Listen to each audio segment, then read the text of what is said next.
بسم اللہ الرحمن الرحیم۔ شرح میات عامل کتاب کے نئے سبق کے ساتھ حاضر ہوں۔ آج کی عبارت ہے وَعَلَى لِلْإِسْتِعْلَاءِ نَحْوُ زَيْدٌ عَلَى السَّطْحِ وَعَلَيْهِ دَيْنٌ وَقَدْ تَكُونُ بِمَعْنَى الْبَاءِ نَحْوُ مَرَرْتُ عَلَيْهِ بِمَعْنَى مَرَرْتُ بِهِ وَقَدْ تَكُونُ بِمَعْنَى فِي نَحْوُ قَوْلِهِ تَعَالَى إِن كُنتُمْ عَلَى سَفَرٍ أَيْ فِي سَفَرٍ وَأَن لِلْبُعْدِ وَالْمُجَاوَزَةِ نَحْوُ رَمَيْتُ السَّهْمَ عَنِ الْقَوْسِ وفی للظرفیت ناو المال فی الکیس ونظرت فی الکتاب وللاستعلاء ناو قولہ تعالی ولا اصلبنکم فی جذوع النخل۔ اس عبارت پر ایک ترکیبی قاعدہ ہے نیا، باقی وہی پیچھے والے قواعد جاری ہوں گے۔ تو قاعدہ یہ ہے کہ صیغہ صفت سے پہلے اگر کوئی ضمیر آ جائے تو صیغہ صفت میں پھر وہی ضمیر ہوگی، یعنی صیغہ صفت کی ترکیب جب کریں گے تو اس کے اندر جو ضمیر نکالیں گے وہی ضمیر نکالیں گے جو اس سے پہلے آئی ہوئی ہے۔ جیسے انتا کریم، اگر اس کی ترکیب ہم نے کرنی ہو تو انتا مبتدا ہے، کریم میں صیغہ صفت ہے، تو اس کے اندر جو ضمیر اب ہوا نہیں نکالیں گے بلکہ انتا نکالیں گے۔ اب ترکیب شروع کرتے ہیں۔ تو پہلا جملہ ہے وَعَلَى لِلْإِسْتِعْلَاءِ، واو نے جملہ شروع میں آئی، واو استئنافیہ، عطفہ بھی بنا سکتے ہیں، اس صورت میں علی کا عطف پیچھے حتی پر ہو جائے گا۔ اس کے بعد ہے علی مراد لفظ مبتدا، اس کے بعد لام جارہ اصطلاح مجرور، جار مجرور مل کر یہ ظرف مستقر ہو جائیں گے ثابتاتن کے۔ ثابتاتن صیغہ صفت ہے، اس کے اندر ہی ضمیر اس کا فاعل راجب اسم مبتدا، صیغہ صفت اپنے فاعل اور ظرف مستقر سے مل کر شبہ جملہ اسمیہ ہو کر خبر، مبتدا خبر مل کر جملہ اسمیہ خبریہ۔ اس کے بعد ہے ناو زید علی السطح وعلیہ دین، ناو مضاف، زید علی السطح مراد لفظ یہ معطوف ہو جائے گا، واو عاطفہ، علیہ دین مراد لفظ معطوف لا مل کر ناو کا مضاف لا، ناو مضاف اپنے مضاف لا سے مل کر اب یہ ہو جائے گی خبر مبتدا معذوف مثال ہوگی، مثال مضاف حاضر مضاف لا، مضاف میں مبتدا اور یہ خبر جملہ اسمیہ خبریہ۔ پھر الگ سے ترکیب کریں تو زید مبتدا علی السطح، اسی طرح ترکیب آسان سی کہ علی السطح یہ ظرف مستقر ہو کر شبہ جملہ اسمی ہو کر پھر خبر مبتدا خبر جملہ اسمی خبریہ۔ اس کے بعد واو عاطفہ علیہ دین، یہاں پر یہ پیچھے جس طرح جملہ آیا تھا بہی داؤن، وہی ہے کہ پہلے جار مجرور آئیں، اس کے بعد اس میں معرفہ یا اس میں نکرہ آیا تو وہ خبر مقدم مبتدا مؤخر والی ترکیب ہوتی ہے۔ تو اسی کے تعدی علی حرف جار حاضر مجرور جار مجرور مل کر یہ ظرف مستقر ہوں گے ثابتون کے متعلق، ثابتون صیغہ صفت و ضمیر اس میں اس کا فاعل راجب اسم مبتدا مؤخر، صیغہ صفت اپنے فاعل اور متعلق سے مل کر شبہ جملہ اسمیہ ہو کر خبر مقدم دین مبتدا مؤخر، خبر مقدم مبتدا مؤخر جملہ اسمیہ خبریہ۔ اس کے بعد ہے وقد تکون بمعنی البائی، واو عاطفہ بنا لیں یا واو استنافی بنا لیں، قد برائے تحقیق مع تقلیل تکون فعل ناقص، اس کے اندر ہے ضمیر اس کا اسم، با جارہ معنی مضاف، البائی مضاف الیہ، مضاف الیہ با جار کا مجرور، جار مجرور مل کر ظرف مستقر ہوں گے ثابتتان کے، ثابتتان صیغہ صفت، اس کے اندر ہے ضمیر اس کا فاعل راجب ہوئے فعل ناقص کا اسم، ثابتتان صیغہ صفت اپنے فاعل اور ظرف مستقر سے مل کر شبہ جملہ اسمی ہو کر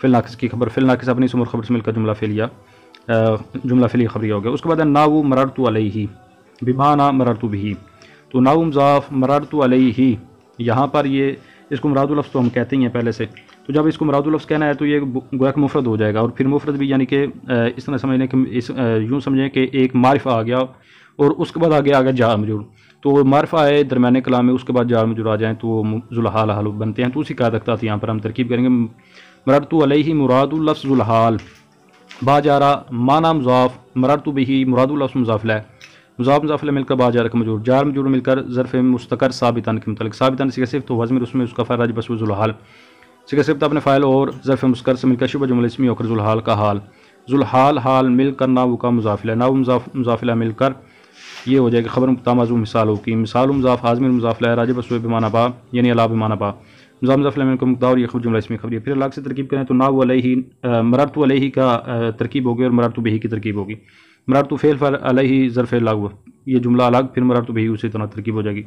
پھر ہے وقد تکون بمعنی فی، واو عاطفہ یا استنافیہ عاطفہ بنا لیں، قد تحقیق مع تقلیل تکون فعل ناقص، اس کے اندر ضمیر اس کا اسم، با جارہ معنی مضاف فی مراد لفظ مضاف الیہ، مضاف الیہ مل کر با جارہ کا مجرور، جار مجرور مل کر اب یہ ہو جائیں گے ثابتتان کے متعلق، ثابتتان صیغہ صفت ہے ضمیر اس میں اس کا فاعل راجب ہوئے اسم، فعل ناقص کا اسم، ثابتتان صیغہ صفت اپنے فاعل اور ظرف مستقر سے مل کر شبہ جملہ اسمی ہو کر فعل ناقص کی خبر، فعل ناقص اپنی اسم اور خبر سے مل کر جملہ فعلیہ خبریہ ہو گیا۔ اس کے بعد ناو قولی تعالی وَإِن كُنتُمْ عَلَى سَفَرٍ أَيْ فِي سَفَرٍ، ناو مضاف، قول مضاف، پھر حاضر ذوالحال تعالی فعل، اس کے اندر ضمیر فاعل، فعل مل کر جملہ ہو کر حال، ذوالحال حال مل کر اب یہ قول کا مضاف الیہ، مضاف الیہ مل کر یہ مبدل منہ کیونکہ آگے آیت آ رہی ہے، اس کے بعد ہے وہ ان کنتم علی سفر، یہ مراد لفظ پھر سے مبدل منہ، کیوں آگے ای حرف تفسیر آ رہا ہے. اس کے بعد ای حرف تفسیر، اس کے بعد فی سفر بتقدیر ان کنتم مراد لفظ بدل، مبدل منہ اپنے بدل سے مل کر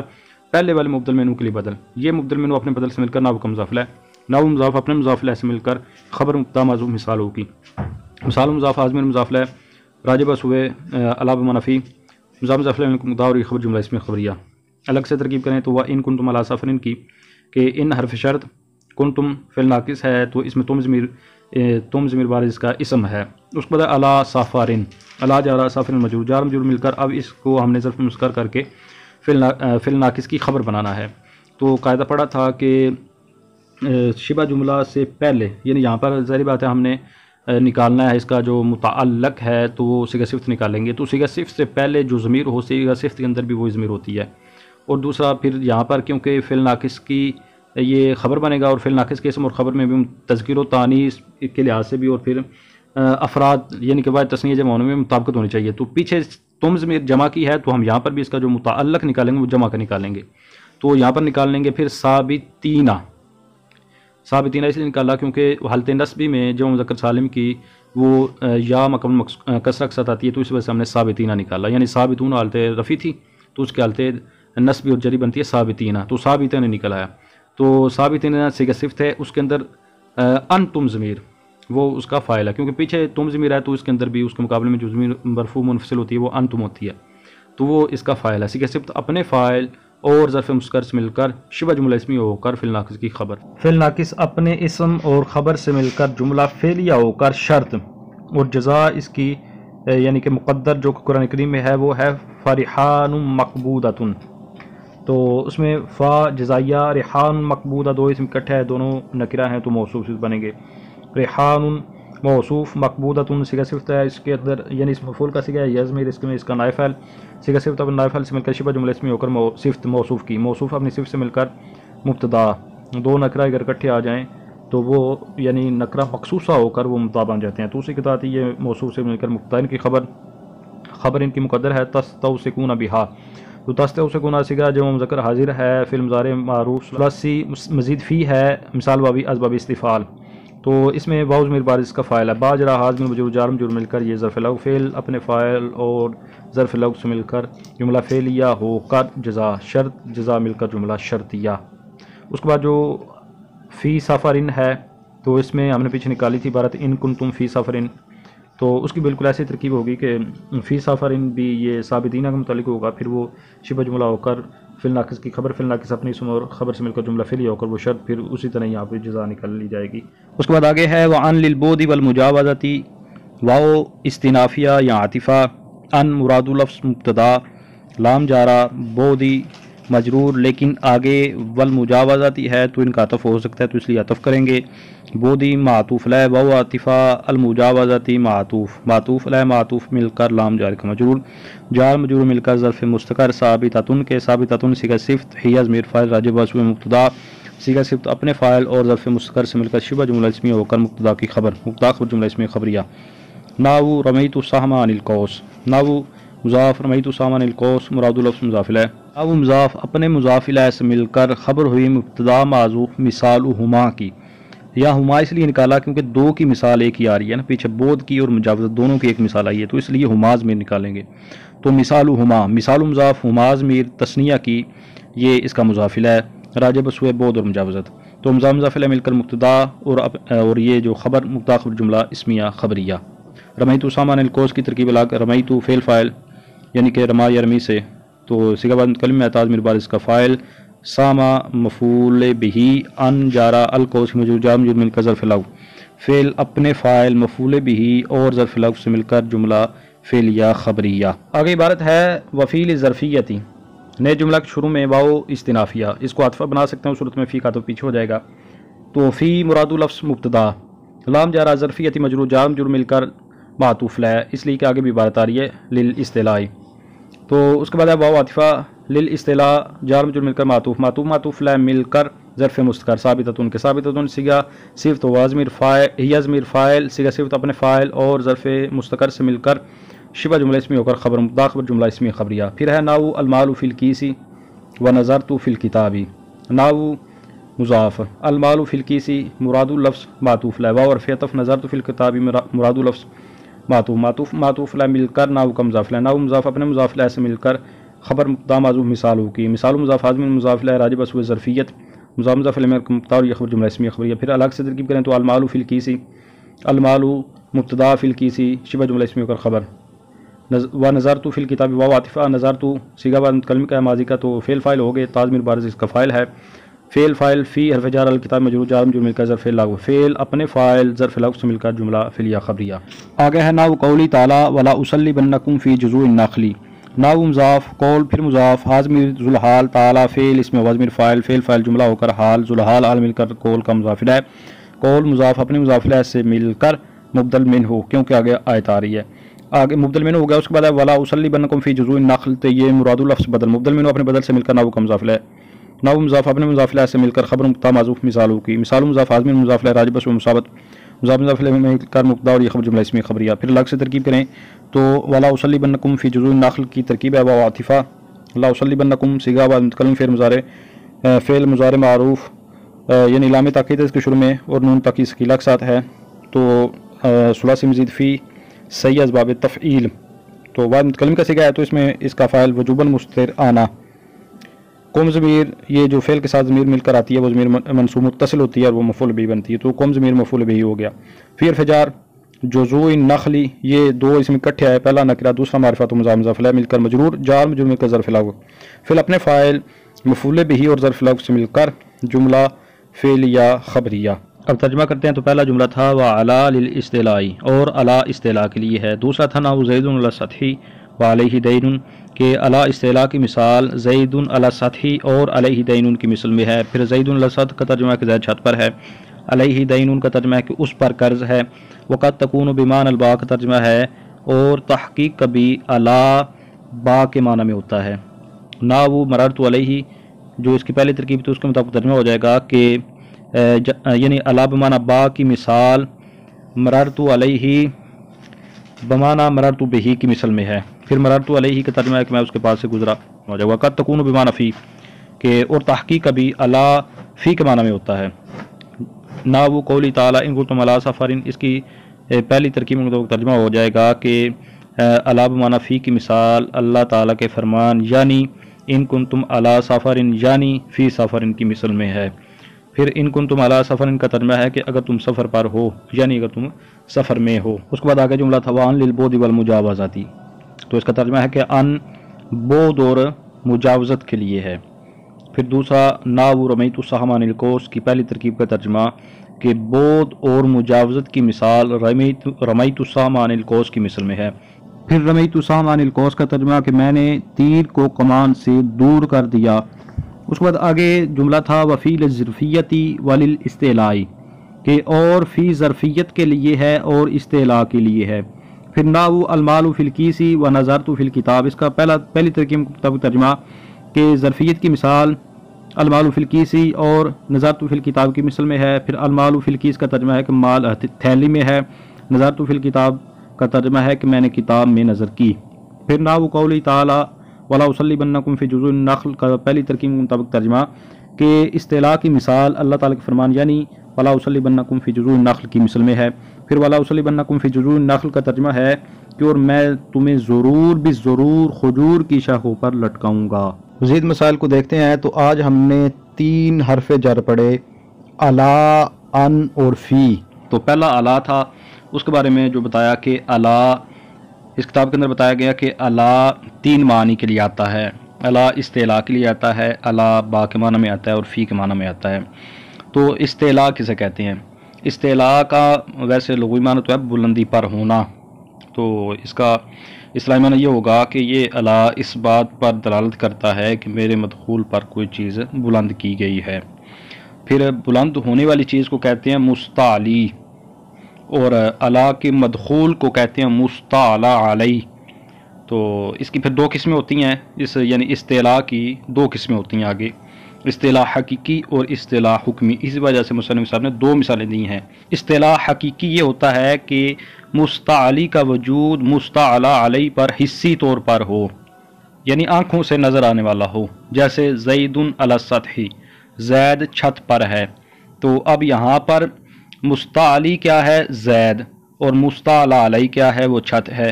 تو مستعلی کا وجود مستعلی علیہ پر حصی طور پر یعنی آنکھوں سے نظر آ رہا ہے۔ زید اگر چھت پر کھڑا ہو تو وہ آنکھوں سے نظر آئے گا، تو یہ اصطلاح حقیقی ہے۔ اور دوسرا اصطلاح ہوتا ہے مجازی۔ مجازی یہ ہے کہ مستعلی کا وجود مستعلی علیہ پر حصی طور پر نہ ہو، یعنی آنکھوں سے نظر نہ آئے، جیسے علیہ دین، اس پر قرض ہے۔ تو اب یہ جو قرض ہے یہ آنکھوں سے نظر آنے والی چیز نہیں ہے، تو اس لیے یہ اصطلاح مجازی ہے، حقیقی نہیں ہے۔ پھر بتایا کہ الا جو ہے با کے معنی میں آتا ہے، اس کی مثال دی مررت علیہ یعنی مررت بہی، کہ میں اس کے پاس سے گزرا۔ اسی طرح الا فی کے معنی میں آتا ہے، تیسرا معنی بیان کیا، جیسے اللہ تعالیٰ فرمانے ان کنتم علی سفر یعنی فی سفر۔ پھر اگر الا کے مزید مسائل کو دیکھا جائے تو الا 3 قسم کا ہوتا ہے، الا اسمی، الا حرفی اور الا فعل ماضی۔ تو الا اسمی کون سا ہوتا ہے؟ الا اسمی فوق کے معنی میں ہوتا ہے، اور اس کی علامت یہ ہوتی ہے کہ اس پر من داخل ہو، یعنی اس کے لیے یہ شرط ہے کہ اس پر من داخل ہو تو اس وقت وہ اسمی ہوگا۔ تو اس کی مثال جیسے مررت من علیہ، تو یہاں پر الا آیا، اس کے شروع میں من بھی ہے، تو گویا کہ یہ الا اسمی ہے، حرفی نہیں ہے۔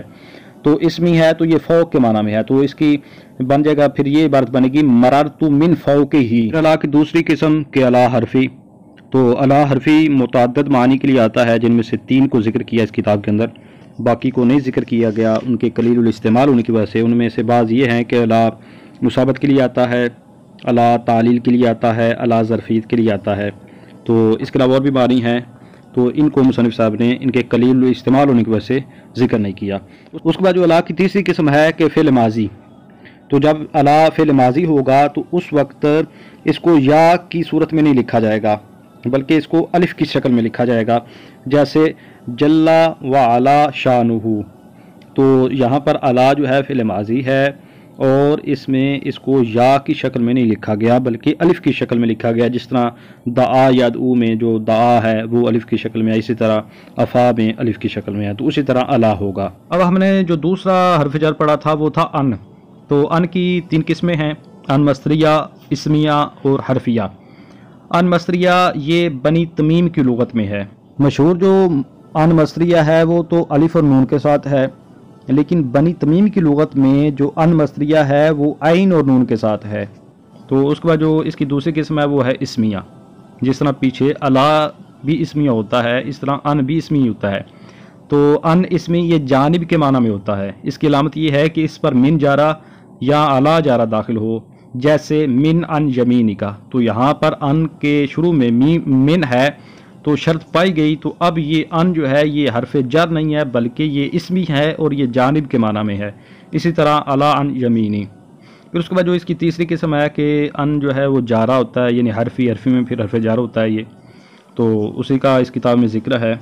تو اس کے متعدد معنی ہیں، لیکن مصنف صاحب نے صرف ایک ہی معنی بیان کیا کہ یہ ان بود اور تجاوز کے لیے آتا ہے۔ تو یعنی یہ ان اس بات پر دلالت کرتا ہے کہ میرے مدخول سے کوئی چیز تجاوز کر گئی۔ تجاوز کرنے والی چیز کو مجاوز کہتے ہیں، اور جس سے وہ کرے تجاوز یعنی کہ ان کے مدخول کو مجاوز عنہ کہا جاتا ہے، جیسے رمیت السہم عن القوس۔ تو یہاں پر تیر جو ہے اس نے تجاوز کیا تو اسے مجاوز کہیں گے، اور جس سے کیا یعنی کمان سے تو اس کو کہیں گے مجاوز عنہ۔ پھر جو تیسرا حرف جر پڑا وہ تھا فی۔ تو فی 2 چیزوں کے لیے آتا ہے، ظرفیت کے لیے اور اصطلاح کے لیے۔ ظرفیت کی تعریف یہ ہے، ظرفیت کا ویسے لغوی معنی تو یہ ہوتا ہے قرار پکڑنا، اور اصطلاحی اس کی تعریف یہ ہوگی کہ فی ظرفیت اس بات پر دلالت کرتا ہے کہ میرے مدخول میں کسی چیز نے قرار پکڑ لیا ہے۔ پھر قرار پکڑنے والی چیز کو مظروف کہا جاتا ہے، اور فی کے مدخول کو ظرف کہا جاتا ہے۔ پھر ظرف کی آگے 2 قسمیں ہوتی ہیں، ظرف حقیقی اور ظرف مجازی۔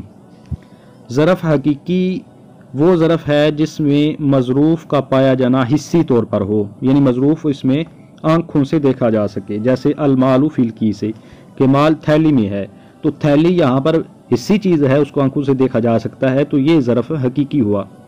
تو اسی طرح ظرف مجازی بھی ہوتا ہے، اس وجہ سے مصنف صاحب نے بھی 2 مثالیں دی ہیں یہاں پر بھی۔ تو ظرف مجازی کون سا ہے؟ وہ ظرف ہے جس میں مظروف کا پایا جانا حصی طور پر نہ ہو، یعنی مظروف آنکھوں سے نہ دیکھا جا سکے، جیسے نظرت فی الکتاب۔ اس کے علاوہ مظروف حقیقی اور مجازی کی تعریف اس طرح بھی کی جاتی ہے کہ جب مظروف ذی حیز شے ہو اور ظرف ذی اعتوا ہو تو اس وقت وہ حقیقی ہوگا، اگر ان میں سے کوئی ایک شرط بھی مفقود ہو جائے تو اس وقت مجازی ہوگا۔ ذی حیز کا معنی ہوتا ہے جگہ گھیرنے والا، جگہ کو گھیرنے والا ہو، یعنی کہ جب مظروف جو ہے جگہ کو گھیرنے والا ہو، یا جسم والا کہہ لیں کہ جب مظروف جسم والا ہو یا جگہ کو گھیرنے والا ایک ہی بات ہے، تو یہ ایک شرط ہو۔ دوسری ساتھ یہ ہو کہ جو ظرف ہے وہ ذی اعتوا ہو، یعنی وہ گھیرنے والا ہو، تو یہ دونوں باتیں پائے جائیں تو پھر ظرف حقیقی ہوگا، اگر نہ پائے جائیں ان میں سے کوئی ایک بھی مفقود ہو جائے تو اس وقت ظرف مجازی ہوگا۔ پھر جو اس کا فی کا دوسرا معنی ہے کہ فی اصطلاح کے لیے آتا ہے۔ اصطلاح کا پیچھے بھی ہم نے تعریف تو اس کی پڑھ لی تھی کہ یہ اس بات پر دلالت کرے گا کہ میرے مدخول پر کوئی چیز بلند کی گئی ہے، جیسے اس کی مثال دی کہ وَلَا أُصَلِّبَنَّكُمْ فِي جُذُوعِ النَّخْلِ، کہ میں ضرور بے ضرور تمہیں درخت کی شاخوں پر سولی چڑھاؤں گا، تو یہ اس کی مثال ہے۔ اس کے علاوہ پھر اس کی اصطلاح کی دو قسمیں ہوتی ہیں جس کو پہلے سے بیان کیا جا چکا ہے کہ اصطلاح حقیقی اور حکمی۔ اس کے ساتھ ہی آج کے اس سبق کا اختتام ہوا۔ انشاءاللہ نئے سبق سے حاضر ہوتا ہوں، تب تک کے لیے اجازت۔ السلام علیکم ورحمۃ اللہ وبرکاتہ۔